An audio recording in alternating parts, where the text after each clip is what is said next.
The year was 1898, and Charleston, West Virginia, smelled of coal smoke and wet earth. 16-year-old Clara Whitfield stepped off the rattling train, clutching her carpet bag, as though it held the weight of her whole world. In truth, it did. Inside lay her late mother's worn Bible, a single change of clothes, and the last letter her father had written before the mining accident that ended his life. She had no family left, no safety net, and no plan beyond the slip of paper folded in her palm. Wanted. Housemaid. Apply at the Harrowby estate. Clara walked up the sloping road, boots slick with mud, past brick shops and gossiping women who eyed her patched dress with thin smiles. The Harrowby estate loomed above Charleston like something from another century. Iron gates, looming chimneys, and windows that glowed faintly against the dusk. A mixture of awe and unease tightened in her chest. She whispered a prayer under her breath, "Lord, guide me." The mansion doors creaked open to reveal Simon, the Harrowbys' butler.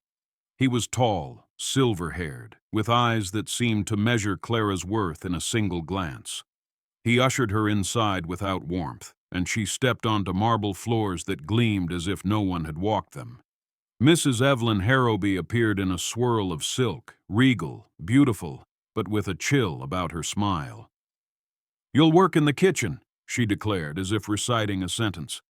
The staff was introduced. Greta, the cook with heavy hands and a heavier accent, Mary and Louise, the older maids who spoke little, and Simon, who lingered in every corner like a shadow. Clara's duties would be endless, scrubbing, hauling, peeling, polishing, but it was the kitchen itself that unsettled her most. Its stone walls seemed darker than any other room. A trap door, bolted beneath the stove, caught her eye. Greta noticed and snapped, "Don't touch that!" Ever. From the first night, Clara sensed the kitchen carried secrets. The air there felt colder than upstairs, though the stove glowed red with fire. When she bent to stoke the flames, she noticed the trapdoor shudder, as if something beneath shifted. She dismissed it as imagination until, on the third night, she heard it, faint clinking, like chains dragged across stone. "Greta, do you hear that?" Clara whispered as they prepared bread. Greta's face stiffened. "You're tired." Ears play tricks, but her hands trembled as she kneaded. Later, while scrubbing pots alone, Clara froze. The sound returned, low moans, almost human. The trapdoor seemed to throb under the firelight. She pressed her ear against it, but a sudden slam of the kitchen door made her leap back. Simon stood there silently, his expression unreadable. "Best not to linger, girl," he said. Days bled into weeks. Clara's hands cracked from lye soap. Her back ached from bending. The Harrowbys dined on roasted duck and brandied pears while she ate scraps in the servants' quarters. She missed her father's rough laugh, her mother's lullabies. In the quiet, she clung to her Bible, whispering psalms by candlelight until sleep claimed her. Loneliness weighed on her, but curiosity gnawed harder. Why did the kitchen hum at night? Why did Greta avoid looking at the trap door? One evening, peeling potatoes, Clara let her mind wander. She imagined stories, perhaps treasure buried below, or a hidden passage for smugglers. Yet her heart knew the sounds were too sorrowful for riches. Something alive was down there, and every day she ignored it. Guilt grew heavier. One rainy afternoon, Clara ran to town for flour. On her way back, an old man with a hunched back and piercing eyes stopped her. His gaze lingered on her uniform apron. "You work at the Harrowbys?" he rasped. Clara nodded. The man shook his head slowly. "Poor child. You don't know what that house hides." Her heart skipped. "What do you mean?" she asked. He leaned closer, voice dropping to a hiss. "The kitchen. Too many gone missing there. Leave before you're swallowed, too." His bony hand trembled as it pointed toward the hill where the mansion loomed. Before Clara could press him further, he vanished into the rain-slick alleys, swallowed by mist. She hurried back, clutching the flower to her chest, but her steps felt heavy, her thoughts darker. The old man's words echoed, too many gone missing there. That night thunder shook the windows, rain hammering the slate roof. Clara was the last in the kitchen, drying pots by lantern light. The storm outside seemed to awaken something below. This time the sounds were undeniable, sobs faint but desperate. Her hands froze. She crept to the stove, kneeling before the trap door. Pressing her ear to the wood, she heard it clearly now. Whispers, not one, but many. "Help us! Help us!" Her blood ran cold. She staggered back, nearly dropping the lantern. The kitchen door opened suddenly. Greta entered, her face ashen. "You heard them," she whispered. Clara's lips trembled. Greta grabbed her arm hard. "Say nothing. If you value your life." Her grip loosened, but her eyes pleaded. Clara nodded numbly, though her mind screamed with questions. The next morning, Clara could hold her tongue no longer. As Greta chopped onions, Clara whispered, "There are people down there, aren't there?" The knife clattered onto the board. Greta's face went pale. She looked around to ensure they were alone. "Child, you must never say that again." Her voice cracked. "The Harrowbys are powerful. They own this town. Anyone who questions them disappears." "But how can you live with it?" Clara asked, tears filling her eyes. "They're suffering." Greta's jaw tightened. "I am a coward." That is how she turned away, shoulders shaking. For the first time, Clara saw not just fear in Greta, but shame. That evening, Clara carried roast duck into the dining hall. The Harrowbys feasted by candlelight, their laughter echoing through the room. As she set down a dish, she felt Mrs. Harrowby's gaze upon her. Evelyn Harrowby's smile was thin, her voice dripping with sugar. "You're a curious little thing, aren't you, Clara?" Clara's throat tightened. "No, ma'am," she murmured, eyes downcast. Mrs. Harrowby's laugh rang like glass shattering. "Good. Curiosity is unbecoming in a servant." She lifted her glass, but her eyes never left Clara's trembling hands. That night, Clara cried silently in her cot. Mrs. Harrowby knew.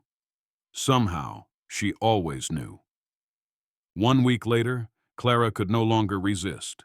The whispers, the stares, Greta's guilt. It was too much. Waiting until midnight, she crept to the kitchen. Her hands shook as she unbolted the trapdoor.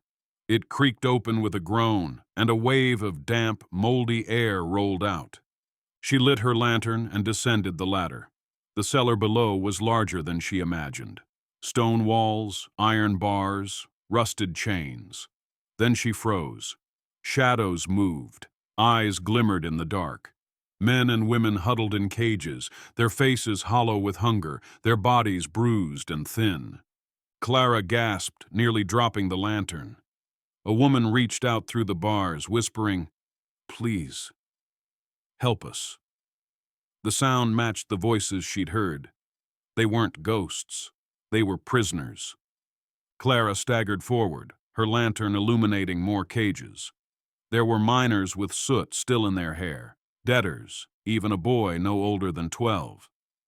"Who did this to you?" Clara asked, her voice breaking. A man coughed. "The Harrowbys. We worked the mines. Some resisted. Some owed debts. They took us. Hidden here, forgotten." Clara's heart raced. She thought of her father, crushed in the mines. How easily it could have been him, shackled in this dungeon. Rage and horror boiled together inside her. "You must tell the world," the boy whispered. "They'll never believe us. But maybe they'll believe you." Clara's knees shook. She could flee, run far from this cursed mansion. But their eyes, pleading, desperate, anchored her. She whispered back, "I'll find a way. I promise." And in that moment, she knew. Her life would never belong to her, alone again. Back in her narrow cot, Clara couldn't sleep. The images of hollow faces and desperate whispers haunted her. She thought of leaving, of finding work elsewhere, far from Charleston. But every time she closed her eyes, she saw the boy's thin arms reaching through iron bars. She remembered her father's broken body brought home in a wagon, the price of cold greed. If men like Harrowby profited from pain above ground, what horrors were they hiding below? At dawn, Clara knelt by her bed, clutching her mother's Bible. "Lord, give me courage," she whispered. She knew what she must do, risk her life to free them. Survival alone was not enough. Silence made her complicit. With trembling but determined heart, Clara stepped into the day, forever changed. Clara tried to mask her newfound determination, but the household seemed sharper, watchful. Simon, the butler, lingered in doorways, his eyes too steady. That afternoon, he caught her in the corridor. "Best keep your nose out of places it don't belong," he murmured. Though his words were polite, his hand on her arm left bruises. Clara forced herself to nod, but in her chest, defiance burned hotter. She realized the Harrowbys had layers of silence. Simon's loyalty, Greta's fear, the maid's silence, all part of the machinery keeping the cellar hidden. She could not trust anyone, or so she thought. Late one night, as Clara scrubbed pans, Greta slipped beside her. The older woman's eyes brimmed with torment. "I know what you saw," she whispered, hands trembling. "I've lived with their cries for years, cooking while they starved beneath me. I am a coward." Tears streamed down her cheeks. Clara touched her hand. "You don't have to be anymore." Greta hesitated, then pressed a cold iron key into Clara's palm. "This opens the outer cellar gate. I kept it hidden all these years, waiting for someone braver than me." Clara clutched the key as though it were holy. For the first time, she wasn't alone. Clara knew freeing the captives required more than courage. It needed timing. The Harrowbys often attended balls in Charleston, leaving the estate in Simon's watch. She decided, on the next ball night, she would act. But where could she take the prisoners? Charleston was small, and Harrowby influence vast. Then Clara thought of the hunched old man in town. His warning had been too precise. Surely he knew something. Perhaps he belonged to the underground networks that once sheltered fugitives. Every day until then, Clara practiced silence. She cleaned and served while her heart thumped with secret fire. At night, she whispered to Greta, solidifying their plan. At last, the ball came. Horses clattered down the drive, carriages gleamed with lantern light, and Evelyn Harrowby stepped out in shimmering silk. With Jonathan by her side, they vanished toward Charleston, leaving the estate in eerie quiet. Clara and Greta descended to the cellar, lanterns glowing against stone. The prisoners stirred, eyes widening as Clara whispered, "We're getting you out." Unlocking cages, Greta wept openly, murmuring apologies. The captives shuffled, weak but burning with hope. "Follow me," Clara urged. "Stay silent." She led them through the dark corridors, the iron key in her pocket like a heartbeat. Each step toward the outer gate felt like a prayer answered. They were nearly free when a lantern's glow cut across the path. Simon, his face twisted in a sneer. "Thought you were clever, did you?" he growled. Fear surged, but before Clara could speak, Greta shoved him hard. The lantern flew from his hand, shattering. Flames licked at the dry grass. Simon roared, but Greta held him back with unexpected fury. "Run, Clara!" she screamed. Chaos erupted. Clara led the captives across the fields while fire clawed at the mansion's walls. Behind them, Greta's voice rose one last time.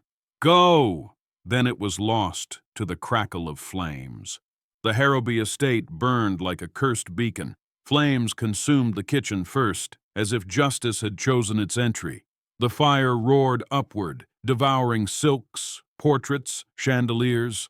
Clara stopped only once, turning back to see the mansion collapse into sparks. Her chest ached, not from regret, but from grief for Greta's sacrifice. That kitchen, which had silenced so many cries, was now ash. Clara whispered, "Thank you," and pressed forward into the woods. By morning, Charleston woke to smoke-black skies and rumors. Whispers spread. The Harrowbys' mansion, gone. But no one spoke of the prisoners fleeing into the hills. Exhausted, Clara and the freed captives reached the edge of town at dawn. There, the hunched old man awaited, as if he'd known all along. "You did it," he said softly, tears shining in his eyes. He led them to hidden allies, church folk, miners' families, abolitionist remnants who still carried the spirit of freedom. They offered bread, blankets, and shelter. The prisoners wept, tasting kindness after years of chains. For the first time, Clara felt the weight lift slightly. She was no longer a frightened maid, but a deliverer. The old man clasped her shoulder. "History may not remember you, but heaven will." The newspapers called it a tragic fire, claiming the Harrowbys' wealth had perished in flames. No mention of captives, no mention of chains. With their influence, the Harrowbys twisted truth until it resembled pity for themselves. Greta's name vanished. Clara's name was never spoken. But in hidden kitchens and miners' camps, whispers grew. "A girl freed us," some said. "A maid burned the Harrowbys' lies." Clara learned that truth often died in newspapers, but lived in stories passed from mouth to mouth. She carried no bitterness. She hadn't acted for glory, but for justice. Years later, Clara ran a boarding house near the river, offering meals and shelter to miners and widows. Her hair silvered, but her eyes still carried the fire of that night. On cold evenings, she gathered children around and told them, "Evil thrives in silence. Speak for those who cannot." Those who had once been prisoners often visited, their families multiplying in freedom. They called her savior, though she always shook her head. "I only did what was right." History books may have erased her, but in the hearts of the freed, her name endured. Clara Whitfield, the maid who knew the kitchen's macabre secret and dared to defy it. And somewhere beyond time, Greta's spirit surely smiled.